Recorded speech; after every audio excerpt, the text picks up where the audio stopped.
Hello friends, welcome back to my channel, or if you're new here, welcome. My name is Kate and I love all things makeup, beauty, skincare, and fun. Today we're going to be talking about 15 eyeshadow palettes, which is a lot, I hear you, but 15 that I think are perfect for fall. Now, this excludes spooky palettes. That video will be coming next week because I think that there's two different vibes, right? There's a spooky vibe and there's a fall vibe. Fall is very like September vibes, very November vibes, whereas spooky is like specifically those of us that love Halloween. So I wanted to create two different ones because I think that there's a lot of different palettes for each. So if you're interested in this type of content, please go ahead and give this video a thumbs up. I would love it so much if you would subscribe to my channel down below. And without any further ado, let's go. So we're going to start with a brand new one. It's actually the one I'm wearing on my eyes today. This is by Anastasia Beverly Hills, and this is her new Fall Romance palette. So this one has so many deep jewel and earthy tones. This purple is like especially beautiful. Now, I will say there are not a lot, and by not a lot, I mean like literally no, light transition shades in this palette. So you have to kind of bear that in mind if you're somebody that that's a deal breaker for. Certainly this palette would not be for you, but if you really like more depth in your shadows and you really like some more muted neutral and jewel tones, I think you would really enjoy this.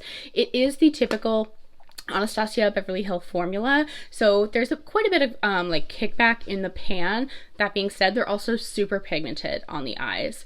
I enjoy this palette. It's not my absolute favorite Anastasia Beverly Hills palette, but it's definitely, I can see it being a staple during the fall. This next one is an oldie but a goodie, and I feel like it's a little bit underrated. This is by Urban Decay. It is their Naked Wild West palette. Now, hear me out. I feel like Urban Decay's formula, in my humble opinion, is not one that at all competes with Indie Shadows. Indie Shadows are, again, in my humble opinion, superior to so many mainstream formulas, and I feel like Urban Decay, even compared to like Anastasia Beverly Hills, is not up to snuff as far as pigment. That being said, if you are somebody who maybe doesn't want a ton of pigment, does not really love a super bold eye look, that is where I think this one has its place. It has those like really warm neutrals with a couple pops of teal, this kind of funky gray shade down here, and plenty of transition shades. So I think this one is not absolutely going to be everyone's cup of tea. If you're somebody that really likes a lot of pigment, bold looks, really funky and innovative formulas, this is of course not going to be that. That's not Urban Decay in general. But I think that if you're looking for an easy everyday palette for fall, I definitely think this one is worth digging out of the archives. I have a couple here by Unearthly Cosmetics. This first one is their Lure palette. So this is on the opposite end of that spectrum with Urban Decay.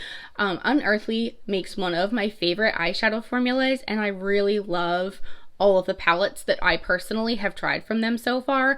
This one I think borders that spooky vibe, but I feel like these mattes here can also kind of create a little bit more of a neutral eye. I love both of these gradients of orange. I feel like that was brilliant. I love that they included this really dark black shade. I love this palette. The pans are absolutely enormous. I don't think honestly I'll go through this in my lifetime, but if you're looking for something that has definite pigment and punch and some funky, more out of the box colors for fall, I think this one is a definite win. The other one I have by Unearthly Cosmetics is their Leather and Lace palette. This one is also, again, it's not super neutral, it's not super safe. It definitely toes the line of funky and safe, in my opinion. For some folks, I feel like they're going to be like, this is so colorful, and other people are going to be like, this is super muted down. Super personal preference, but I just feel like this color story mixed with, in my opinion, one of the best formulas. Unearthly does just such a really great job with their formulas. I think this is stunning. I love that you can kind of go that spooky serpent green. You can definitely get a more pumpkin-y warm look here, and then if you love the berry tones, it has the whole row of berry. I just really feel like this is a staple for fall. It's so pretty. I have two options from Sigma. The first one is going to be a little bit more reddy, purpley. This is their new mod palette. So this one might be a little bit unconventional, but that being said, I do feel like jewel tones have their time to shine starting in the fall. I feel like this transfers well into winter, but I do feel like this is a really beautiful romantic color story. I think honestly this one could be very well used during Valentine's Day too. But if you are looking for something with more of those like warm berry tones, New Mod is definitely a great option. I love Sigma's formula, and I just feel like they did a really nice job with this color story. There's this darker brown here if you're really looking to build some depth, and then these berry tones I feel like remind me of cranberries. They're giving fall. Love this palette. The next palette is of course the Ambiance palette. This is a neutral lover's dream. This is a neutral lover's dream. So I personally prefer, I think, Sigma's formula over Urban Decay's formula. As far as like pigmentation goes, they, in my opinion, have more pigmentation, and I don't have to build quite as much. Urban Decay I find to be like a little bit more of like one of those buildable formulas. Sigma definitely comes out the gate packing a little bit more punch. I really like the depth that you're able to get with this palette. I also like the different shimmery finishes. So if you really wanted to go gold, you could. If you wanted to do something a little more copper, there's like a lighter champagne gold. I just feel like this is a really versatile palette that could work for a variety of skill levels, of skin tones. I think that this is a really great palette. I have a couple here from Nomad. So the first one is sadly being discontinued, but I thought now might actually be a decent time to talk about it because it is on sale for $19, I believe. And this is the Orient Express palette. I'm a little bummed that they're discontinuing it because I feel like this one is largely underrated, and I feel also like this is perfect for fall. So you, of course, you have some greens in here, you have a bright red, you have this mustardy yellow, you have a couple pops of blue.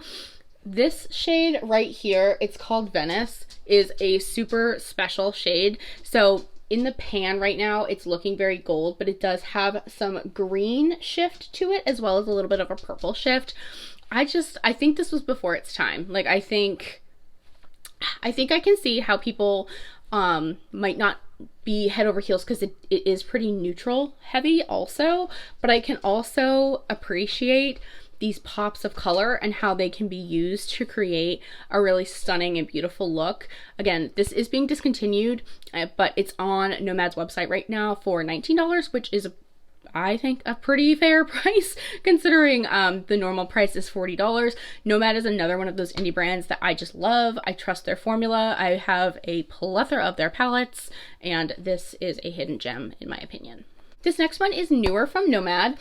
This is the Royal Europe palette. So as far as like a traditional fall palette goes, it's not giving that. It's not giving that, but it's giving very jewel toned, funky fall, right? I can see too how people would love and gravitate towards this in the winter, but it has this row of really special multi-chrome shadows, and then of course it has a whole plethora of jewel tones, and personally when I think of fall, I think of jewel tones. It does have this like orangey pumpkin shade down here, and a matte cool toned brown. So if you were looking again to create maybe more of like that traditional fall warm neutral look, I think you could achieve that with this palette. But I think this palette is definitely more so for those of us that really love jewel tones in fall, and I love jewel tones in fall, so I love this palette. I feel like Nomad started with a great formula and continued to improve, and that is like my favorite story of all time. This one is by Give Me Glow Cosmetics. This is like a cult classic. This is the Juicy Olive palette. This one is kind of bordering spooky vibes, but I also just love swampy greens. So I feel like swampy greens in the fall are the move. They are the move and they are the vibe. So I definitely felt like I had to talk about this palette. This palette has been out for a number of years, and I remember when it first came out, you couldn't even get your hands on it because everybody was going crazy, because at that time, this type of a color story was not heard of. It was, or not done before, not done frequently. I don't want to say that they like invented swampy greens, but I feel like this palette really was something when it first launched.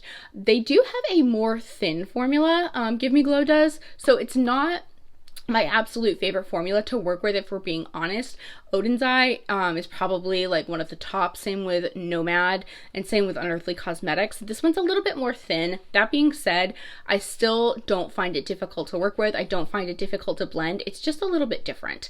But the color story on this is absolutely beautiful. Again, I know that this kind of borders that spooky vibe, but I also think that you could create something less spooky to wear all fall.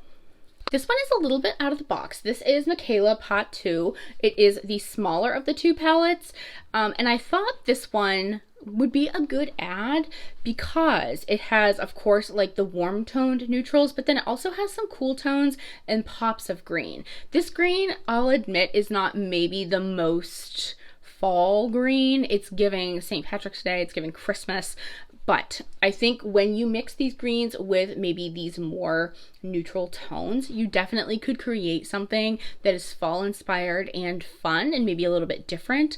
Personally, when I think of fall, I think of you know, like the Juicy Olive, kind of those swampy greens versus these greens. But again, I really think that if we play with these mixed with these, perfecto.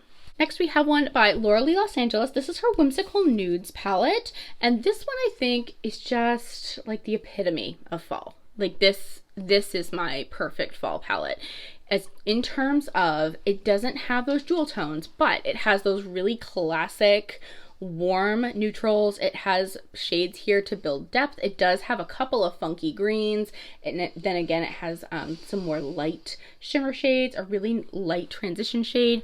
This is like one of the top fall palettes in my humble opinion, as far as a neutral palette goes. It's just so beautiful. Laura Lee really does a nice job with her formulas. I haven't seen a ton of people talking about this palette, but I really do think, especially if we consider Laura Lee and like what her aesthetic is, I think that this was like outside of the box for her and a little bit more daring, and I'm really glad that she took that chance because it's one of my favorite palettes ever of hers. It's really, really good. Next we have the Gemini 2 palette by Melt Cosmetics. This one again is more berry toned, so less of the traditional oranges, but we do have this coral, so this kind of I think could play in a similar way to maybe a really warm ready orange. It does of course have some red shades in here and then lighter gradients, and then of course I just love greens. It also has the greens in here too. I love this palette. I think it's a little underrated and maybe underappreciated because their shimmer formula is not super present in here. The only shimmer ones are this one called Schmood and then this one called Mateo. So I think if you're somebody that really likes shimmers, this palette probably is not going to be for you. But if you really love berry tones and or green tones and are more matte heavy, I think this could be a really fabulous option. This palette is like sorely underappreciated in my collection. I got this last winter, and this is the Anastasia Beverly Hills Rose Metals palette. I just feel like this color story, again, perfect for fall. This one, compared to her newest one, her Fall Romance palette, has like a little bit more of those lighter shades that are a little bit better for my skin tone personally as a transition, but it still has some really fun jewel tones as well as some deeper tones to create some depth. I feel like this is another one of those palettes that kind of falls under the radar. That being said, I do feel like it's kind of a niche palette, you know what I mean? Like you have to really be looking for something specific in here. I think that the shimmer shadows definitely are pretty and they are different for Anastasia Beverly Hills, and I think for fall there are so many looks that can be created that would just be beautiful with this palette. My last two palettes are Natasha Denona. Of course, I don't think it would be like a palettes video without talking about Natasha Denona. So the first one I want to talk about is the My Dream palette. Again, I really like a purple in fall. I really do. I think a purple's great. However, I also think that there are some other options here to create something different if that is what you're looking for. I think it offers a lot as far as the amount of looks that we're able to create, and Natasha Denona makes one of my favorite formulas of all time. I think a lot of us are like on that page where Natasha Denona just makes a superior eyeshadow formula. This palette, stunning, absolutely stunning. It's like, I think, one of my very top, one of my very top Natasha Denona palettes of all time. I just feel like it's really versatile. If you want to go kind of soft, more neutral, you're able to. If you really want to dive into something more jewel tone, purpley, and sultry, you can do that as well with this palette. It's a 5-star palette. Finally, you can probably guess which palette I'm going to talk about. It is my favorite Natasha Denona palette of all time, and it is the Natasha Denona Bronze palette. It's so good. It is so good. This is like a staple fall palette. I think honestly you can use this one a lot in summer too, because it does have those like bronzy tones that really do well for those of us that are able to tan. That's like seldom me, but you know, I like to live the fantasy nonetheless. But I think it transitions really beautifully into fall as well. It does again have some shades here that are able to build depth. I feel like there's a couple other palettes in this collection of mine that I've talked about today that build depth maybe a bit better than this one, but if you are going for a really neutral, warm-leaning eye look, this is the palette. Again, Natasha Denona has that superior formula, and this is just my favorite palette. I just love this palette so much. Those are all the palettes that I wanted to talk about in relation to fall eyeshadow palettes. Again, I will have a spooky eyeshadow palette collection coming very soon. Please comment down below what eyeshadow palettes you are most looking forward to using for fall, and please send any recommendations that you have as far as fall palettes that I might need to get my hands on. Thank you guys so much for watching today's video. If you enjoyed this video, please go ahead and give it a thumbs up. I would love it so much if you would subscribe to my channel down below. As always, please stay happy, stay healthy, and stay blessed, and I will see you on the next video. Bye.